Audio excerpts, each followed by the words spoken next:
President Joe Biden says Florida is in play in 2024. That's why he's in Tampa today, emphasizing his support for abortion. The Biden campaign believes that it can gain footing in a state once deemed a lock for former President Trump. Today's visit also comes just days before the state's 6-week abortion ban goes into place, a law that has reignited the November Florida race. And here with more on the Sunshine State and its role in the 2024 election is Andrew Walworth, host of the Real Clear Politics radio show on Sirius XM. Andrew, always good to be with you. As we just mentioned, President Biden's in Florida and he's focusing much of his attention there on abortion. Do you think that is a good strategy, and how important is that to voters, especially in Florida?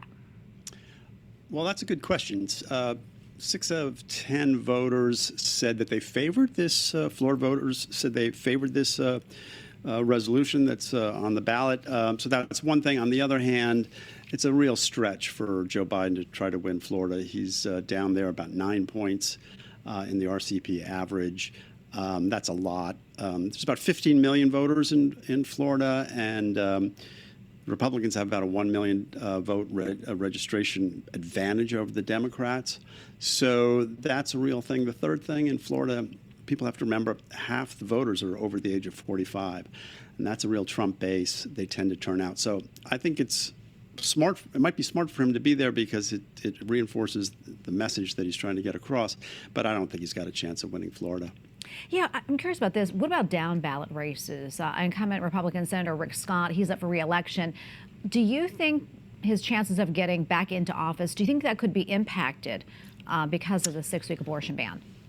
I don't think so. He's up even more. He's up about 17 points, I believe, in the latest poll. So he's pretty secure. So I don't think... And I think that with Trump at the top of the ticket, that'll help Rick Scott as well. But you should remember that the last time he ran, 6 years ago, he only won by 0.2 of a point. So Florida is an interesting state. It seems to have gone very much in the Republicans' direction. But as we've seen, none of this happens instantaneously, but over time, these states do shift. Florida was once considered a swing state. Now it's considered a red state. Virginia was once a red state. Now it's considered a swing state. They all are moving all the time, so it bears watching. And to answer your question, Tracy, no, I think that Scott will be reelected. Yeah, talk to us, really quickly about the importance of Florida in this presidential race. How crucial is it? It's very important. I mean, if Biden were to somehow swing Florida, by my math, I think Trump would have to win all the swing states that are in play right now, and that would get him to about 272 electoral votes. But realistically, if Biden were to pick up Florida, and anything is possible, it would be very difficult for Trump to win the election. Not mathematically, he might be able to pull it off, but practically, if Florida goes Democratic, that probably means a bunch of the other swing states would go Democratic as well. Yeah, really quickly, Andrew, I mean, what do you think Biden needs to do to try and, turn the state blue for the 2024 election?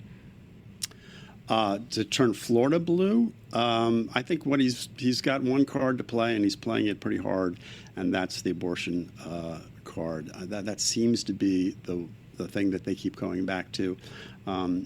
Hard to say what else he could do. Hispanics are moving against him. Even African American males are moving against him. So I think this is part of a national play. I don't think anyone in the Biden campaign actually thinks that they're going to flip the state. All right, we are going to leave it right there. Andrew, always good to be with you and get your analysis. Thank you so much. Thanks, Tracy.